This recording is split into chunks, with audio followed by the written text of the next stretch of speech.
আমি মনে করি রে বাবা, ওই জাতির কোনদিন ভালো হতে পারে না যেই জাতির আলেমের পিঠে ওসরের ধানের বস্তা চাপিয়েছেন।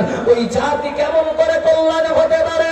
যেই জাতির আলেমেরা মসজিদে তাদের বিচার হয়, আর বিচার করে কে? খারাপ পেশাব করা এবং সুদখোর বেঈমান বাটপারেরা বলুন ঠিক না বেঠে? মুসলমান তাহলে আপনার আমার নিজের একটা ইচ্ছা আছে, নিজের ছেলেকে আপনারা সবাই কোরআনের কমপক্ষে হাফেজ বানাবেন। 2 হাত খাড়া করে বলো ইনশাআল্লাহ। দেখি কে কে বানাতে চান? হাফেজ কোরআন কে কে বানাবে? নিজের ছেলেকে হাত খাড়া করেন তো। আরে আল্লাহ, 4 জন, বাকি সব মাস্টার। তাহলে শুনেন, যদি আপনার ছেলে আলেম হয় আর আপনার ছেলে যদি মাস্টার হয়, ডাক্তার হয়েছে, বাপ মায়ের উপরে পা দিয়ে বলছে আমার ছেলে ডাক্তার, কিন্তু ডাক্তার কমপ্লিট করার পর ওই ছেলেটার কাছে বাবা যখন যায় বলছেন বেচারে আমার হাত পা চলে না, বলছেন চিন্তা করি ও বাবা আমার পাশে আর আপনার থাকা লাগবে না, আপনার জন্য আমি বৃদ্ধাশ্রম জায়গা করে দিয়েছি। বলুন ঠিক না বেঠি? মুসলমান ও আমার মায়েরা, চামড়া বিক্রি করেও যদি হয়, ভালো করে শোনেন মেসেজটা, চামড়া যদি বিক্রি করে হয়, কিডনি বিক্রি যদি করতে হয় বন্ধু, হালাল উপার্জন করে নিজের সন্তানকে আপনি দ্বীনি তালিম দেন, দেখবেন আপনার কোটিপতি হওয়ার দরকার নাই। ওই কোটিপতির থেকে মূল্যবান সম্পদ আপনার সন্তান আপনাকে ফলাফল দিয়ে দেবে। যদি বলেন কেমন? বান্দা যখন মরবে, আজকে যারা মাস্টার আছে ওরা 10টার সময় যায়, বাড়িতে পৌঁছাতে 8টা বেজে যায়। ওই তোর কাছে তো সময় নাই, নিজের বাবা মা মৃত্যুর জন্য দোয়া করব, কিন্তু একজন আলিমী দ্বীন যদি দুনিয়ায় করে যান বন্ধু, একটা সময় হলো তার মুখ থেকে বের হবে রব্বির হামহুমা কামা রাব্বায়ানি সগীরা। আল্লাহ পাক বলতেছে, যারা কোরআনের শিক্ষা নেবে, যারা আমার নবীর হাদিসের শিক্ষা নেবে, আল্লাহ রাব্বুল আলামিন বলতেছে তারাই হবে তাকওয়াশীল ব্যক্তি। আর মুত্তাকিন যারা হবে, আল্লাহ মুত্তাকিনদের অফাকার দিতেছে। সূরা তালাক উঠাবে, সূরা তালাকের 2-3 নম্বর আয়াতে আল্লাহ রাব্বুল আলামিন বলতেছে ওয়া মাইয়াত্তাকিল্লাহা ইয়াজআল লাহু মাখরাজা ওয়া ইয়ারযুকু মিন হাইসু লা ইয়াহতাসিব। ভয় করবা, তাহলে দেখে না তোমরা ভয় করেছো, তাহলে বান্দা তাহলে আল্লাহ তোমরা যে আল্লাহকে ভয় করেছো, ওয়া মাইয়াত্তাকিল্লাহা ইয়াজআল লাহু মাখরাজা, তোমার রিজিক আল্লাহ কোন জায়গা থেকে দিবে তোমাদের পরিকল্পনার বাইরে। জোরে বলুন সুবহানাল্লাহ। হাইরে মুসলমান তোরা আল্লিনা ঈমান, হাইরে মুসলমান তোরা আল্লিনা ঈমান।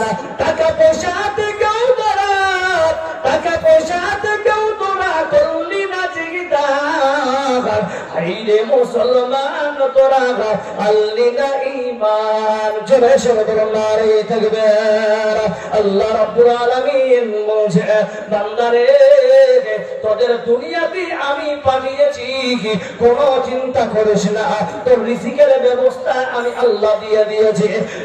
আল্লাহ আপনার আমার দায়িত্ব নেওয়ার দায়িত্ব না। ও মুসলমান ছাড়া পৃথিবীর কোন ভাই সঙ্গে আমাদের বেঈমানি করা ঠিক হবে? বলুন ঠিক হবে? জি হবে। আপনার ছোট ভাইকে আপনি ঠকিয়েছেন, এক্ষুনি গিয়ে রাতারাতি গিয়ে হাত পা ধরে ভাই ভাই মিলে জানলে বাবা, ওই পরের বেটি এসে আপনাকে ডিভাইড করেছে, আলাদা করেছে, ভাই তো ভাই বাবা।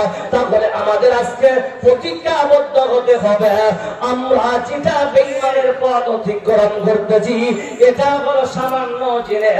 আপনার ছেলেকে আপনি কোটি টাকা হারাম কামিয়ে দিয়ে গেলেন, বন্ধু রেখে আপনার মরার পর আপনার ছেলে পরের বাড়িতে কামলা দিবে, বরং ঠিক না বেটে? আপনি যদি হালাল রুজি রোজগার করে ছেলেকে ভালো জায়গায় নিয়ে যান, আল্লাহ এই জন্য আপনার ছেলেকে কোটিপতি বানিয়ে দিবে। হাজার হাজার আপনারা দেখবেন এলাকায় হঠাৎ বড় লোক, হঠাৎ গরিব, তাই না? হয় কি হয় না? হঠাৎ বড় রাতারাতি বড় লোক, 3 মাসের মধ্যে যা ছিল তাই। সুধী মণ্ডলী, আমরা সারাটা জীবন যদি যারা তাকওয়াশীল, যাদের মধ্যে জ্ঞান রয়েছে তারাই হবে তাকওয়াশীল, যারাই হবে মুত্তাকি, তাদের পক্ষে সম্ভব যে তারা হারামে যাবে না। আল্লাহ রাব্বুল আলামিন বলছেন, ইয়া আইয়ুহাল্লাযীনা আমানু কুলু মিন তাইয়্যিবাতি মা রাযাকনাকুম ওয়া আশকুরু লিল্লাহি ইন কুনতুম ইয়্যাহু তা'বুদুন। ভাইরা, একটা মেসেজ আপনাদেরকে দিয়ে যাচ্ছি। বাস একজন বড় সাইয়্যিদ আলেম,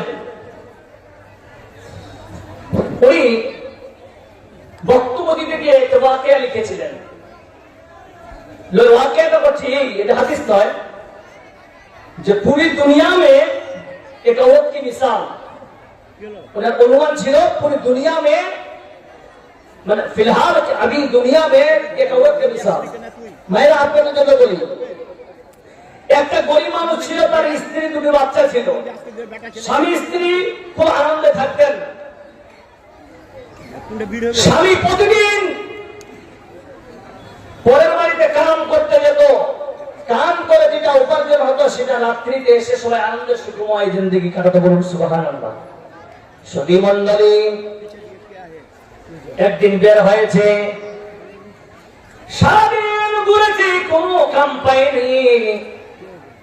সন্ধ্যার সময় বাড়িতে এসেছে, আসার পর বলছেন স্ত্রী খাবার আছে নাকি? বলছে না, যা ছিল সব বাচ্চাদের খাইয়ে দিয়েছি। তাই নাকি? স্ত্রী বলছেন আসেন পানি পান করে ঘুমিয়ে যাই আল্লাহর নাম নিয়ে। বলুন সুবহানাল্লাহ। ক্ষুধা লাগবে, স্ত্রী যদি একদম প্রেম ভালোবাসা দিয়ে বলে, একদিন গেল, 2 দিনে গেছে সেম, 3 দিনে সেম, 4th দিনে স্বামী বলতেছি মশা স্ত্রী আর থাকা যাচ্ছে না।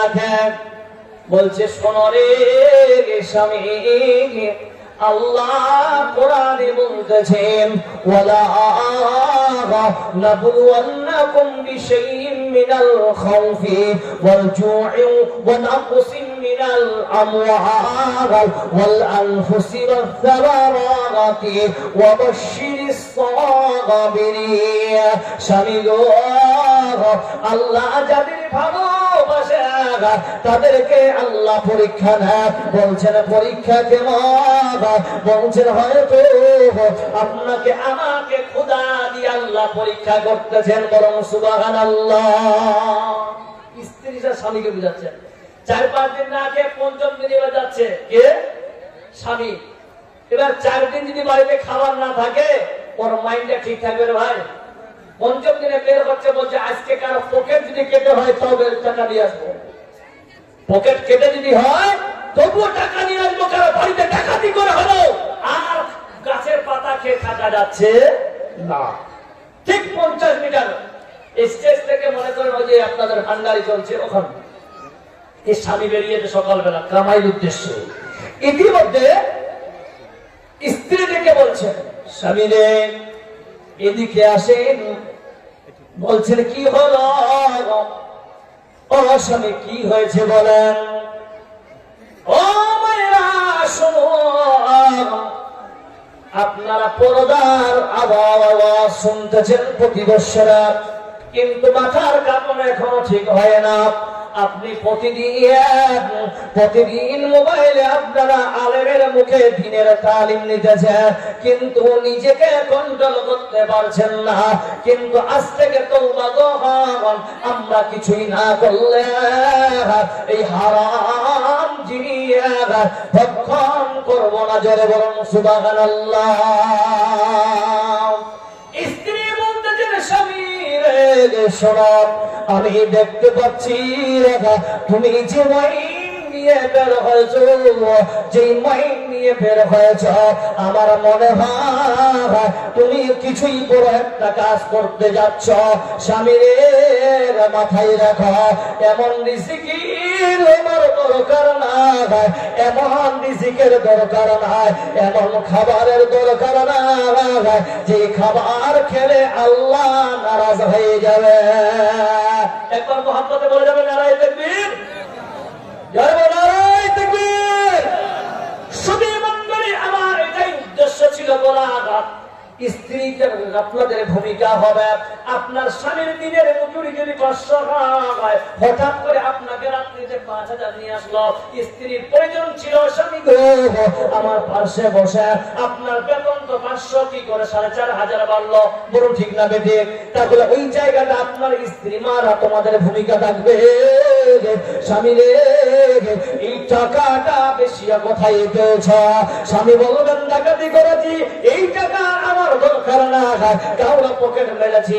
স্ত্রীর কর্তব্য হলো এই টাকার দরকার না, হালাল একটা টাকা কামাবো, আল্লাহ রাজি হয়ে যাবে। আল্লাহ রাব্বুল আলামিন এই জন্য কোরআনে বলতেছেন, ইয়া আইয়ুহাল্লাযীনা আমানু কুলু মিন তাইয়্যিবাত। ওরে পৃথিবীর ঈমানদারেরা শুনে নাও, আল্লাহ এই জায়গায় বলেন নাই ইয়া আইয়ুহাল্লাযীনা আমানু কুলু মিন তাইয়্যিবাত। আল্লাহ রাব্বুল আলামিন ইয়া আইয়ুহান নাস বলেন না, ইয়া আইয়ুহাল মুসলিম বলেন না। আল্লাহ বলতেছেন যারা মুমিন বান্দা হবে তাদের দ্বারাই সম্ভব তারা হালাল উপার্জন করবে। আল্লাহ বলতে পারতেন এই জায়গা, এই আয়াতে বলতে পারতেন ইয়া আইয়ুহাল্লাযীনা আমানু কুলু মিন তাইয়্যিবাত। কুলুর জায়গায় আল্লাহ তো নিয়ে আসতে পারতেন আকিমুস সালাত অথবা আতুস যাকাত অথবা সিয়াম নিয়ে আসতে পারতেন, কিন্তু আল্লাহ বলতেছেন বান্দা শুনে না, আমি যে ইয়া আইয়ুহাল্লাযীনা আমানু, ওরে পৃথিবীর মানুষেরা ঈমানদারেরা শুনে না, কুলু মানে খাওয়া, কি খাবার খাবে? তাইয়্যিবাতিন মা রাযাকনাকুম, হালাল উপার্জন খা। তাইয়্যিব মানে হালাল পা। ওরে বান্দা হালাল উপার্জন খা, মিম্মা রাযাকনাকুম, যে রিজিক আল্লাহ আপনাকে আমাকে দিয়েছে। এই আয়াতটা বুঝতে গেলে আপনাকে ছোট্ট করে একটা উদাহরণ দিব রে বাবা। উদাহরণ কি? এই উদাহরণটা হলো আজকে আপনাদের গ্রামে একজন মুসলমান হয়েছে, একজন মুসলমান হয়েছে, ওই মুসলমানের ছেলেটা গায়ের মুসলিম কয়েকদিন ধরে হেঁটে হেঁটে আসতেছে, খাবার না ভাই। ঠিক আপনার গ্রামে এসেছে, অথবা ওই লম্বা ওয়াকিয়াতে আমি যাচ্ছি না, শর্টকাটে বলে দিই, আপনি সকাল থেকে সন্ধ্যা পর্যন্ত কিছু খাইন না ভাই, আর মাগরিবের আজান যদি হয় সেই সময় ইমাম সাহেব যদি লম্বা নামাজ পড়ে, তাহলে মুসলমান জবাব দেয় আপনার রুকু ভালো লাগবে। জনে বলেন পেটে খাবার খিদে লাগলে রুকু ভালো লাগবে, মাথা ঘুরবে। এই জন্য আল্লাহ বলছেন বান্দা তুমি ইবাদতের আগে তুমি খাবার যে খাবার, তোমার খাবারের জন্য হালাল হয়। এবার আল্লাহ বলছেন হালাল কামাই এমন একটা জিনিস, হালাল খরচ এমন একটা জিনিস, এর পরিমাণ